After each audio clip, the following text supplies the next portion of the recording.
ಎಲ್ಲ ಆತ್ಮೀಯರೇ, ವಿಶ್ವ ಹಿಂದೂ ಪರಿಷತ್, ಬಜರಂಗ ದಳ ಇವೆಲ್ಲ ಒಟ್ಟಾಗಿ ಸೇರಿ ತುಮಕೂರಿನ ನಮ್ಮ ಸರ್ಕಲ್ನಲ್ಲಿ ಪ್ರತಿ ವರ್ಷವೂ ಕೂಡ ಗಣೇಶೋತ್ಸವವನ್ನು ಆಚರಿಸಿ ಅದನ್ನು ವಿಸರ್ಜನೆ ಮಾಡುವಂತಹ ಒಂದು ಕಾರ್ಯವನ್ನು ನಿರಂತರವಾಗಿ ನಡೆಸ್ಕೊಂಡು ಬರ್ತಾ ಇದ್ದಾರೆ. ಬರುವ 21ನೇ ತಾರೀಕು ಗಣಪತಿ ವಿಸರ್ಜನಾ ಮಹೋತ್ಸವವನ್ನು ಆಯೋಜಿಸಿಕೊಂಡಿದ್ದಾರೆ. ಇದರಲ್ಲಿ ಶ್ರದ್ಧಾ ಭಕ್ತಿಯುಳ್ಳಂತಹವರೆಲ್ಲರೂ ಕೂಡ ಭಾಗವಹಿಸಿ ಅದನ್ನು ಯಶಸ್ವಿಗೊಳಿಸೋದಕ್ಕೆ ಎಲ್ಲರ ಸಹಕಾರ ಅತ್ಯಂತ ಮುಖ್ಯವಾಗಿರುವಂಥದ್ದು. ನಮ್ಮ ಭಾರತೀಯ ಸಂಸ್ಕೃತಿಯಲ್ಲಿ ಹಬ್ಬಗಳಿಗೆ ತನ್ನದೇ ಆದ ಮಹತ್ವ ಇರುವಂಥದ್ದು. ಹಬ್ಬ ಅಂದರೆ ಇನ್ನೊಬ್ಬರಿಗೆ ಸಂತೋಷವನ್ನು, ಆನಂದವನ್ನು ಉಂಟು ಮಾಡುವಂಥದ್ದು.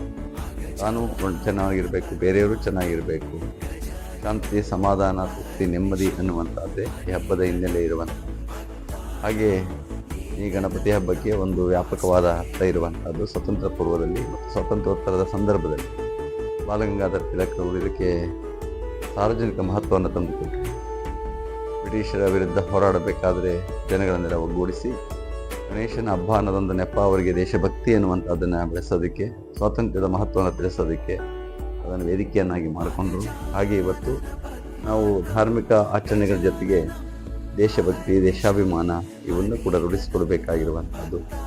ಹಾಗೆ ಮಾತೃಭೂಮಿ ಅನ್ನುವಂಥದ್ದೇನಿದೆ, ಜನನಿ ಜನ್ಮಭೂಮಿಷ್ಠ ಸ್ವರ್ಗಾದಪಿ ಗರಿಯಸಿ ಎನ್ನುವ ಹಾಗೆ ನಾವು ನಮ್ಮ ಜನ್ಮಭೂಮಿ ಸ್ವರ್ಗಕ್ಕಿಂತಲೂ ಮಿಗಿಲು ಅನ್ನುವ ಭಾವನೆ ಎಲ್ಲ ಮೂಡಬೇಕಾಗಿರುವಂಥದ್ದು. ದೇವರು, ಧರ್ಮ ಇದು ಒಂದು ಕಡೆ ಇದ್ದರೆ ಅದ್ರ ಜೊತೆಗೆ ದೇಶಭಕ್ತಿಯೂ ಕೂಡ ಅಷ್ಟೇ ಮುಖ್ಯವಾಗಿರುವಂಥದ್ದು.